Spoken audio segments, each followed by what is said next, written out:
Hello বন্ধুরা, তোমরা সবাই কেমন আছো? আশা করি ভালো আছো, সুস্থ আছো। বন্ধুরা, আমি শ্বশুরবাড়ি এসেছি, তোমরা তো সবাই জানো। তো আমাদের এটা হচ্ছে কি বলে মাটির উনান। এখানে আমরা সবাই যখন থাকি এখানে বেশি রান্না হয়, গ্যাসে তো অত হয় না। বলেছি না আমাদের জয়েন্ট ফ্যামিলি, তো জলদি গ্যাস শেষ হয়ে যাবে, ওই জন্য আমি মাটির উনানে কিছু কিছু রুটি করে নিচ্ছি। কেন দুপুরে আমাদের বাড়িতে কেউ কেউ রুটি খায়, তার জন্য রুটি বানাচ্ছিলাম।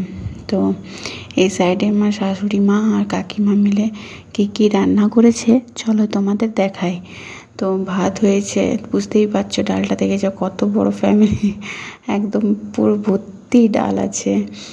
আর তোমার এটাতে রেখেছে সয়াবিন ভাজা, আর একটা মিক্স সবজি করেছে। আর একদিকে আছে চাটনি, খুব টমেটো ধরছে তার জন্য চাটনি, আর রুটি কিছুটা করা আছে আর কিছুটা আমি বসে করছিলাম। তো রুটি করতে করতে ভাবলাম যে তোমাদের সাথে একটু শেয়ার করি যে গ্রামে কেমনভাবে রুটি করে। তো দেখতেই পাচ্ছ আমার রুটি ফুলছে না, আমি কোনোদিন উনানে রুটি বানাইনি। তো এই ফার্স্ট টাইম আসলে কাকিমারা সবাই করে উপরে গেছে, তো ভাবলাম কেন না আমি একটু রুটিটা সেঁকে দিই। তো রুটিটা আমি সেঁকছি।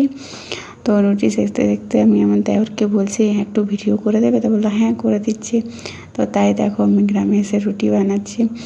আর বৃষ্টি পড়ছিল, তো আমার শাশুড়ি মা বলছে বলো কী খাবে। তো আমিও বললাম পকোড়ি আর চপ খেতে মন করছে। তো তাই শাশুড়ি মা বসে আমাদের জন্য পকোড়ি বানাচ্ছে। ইনি হচ্ছেন আমার শাশুড়ি মা, আর আরেকজন আছে উনি হচ্ছেন আমার কাকিমা, কাকি শাশুড়ি। তো তাই আমাদের বাড়িতে চপ পকোড়ি হচ্ছে। তো তোমরা যদি কেউ খেতে চাও তো চলে এসো। আমার শাশুড়ি সত্যিই খুব ভালো চপ আর পকোড়ি বানিয়েছিল।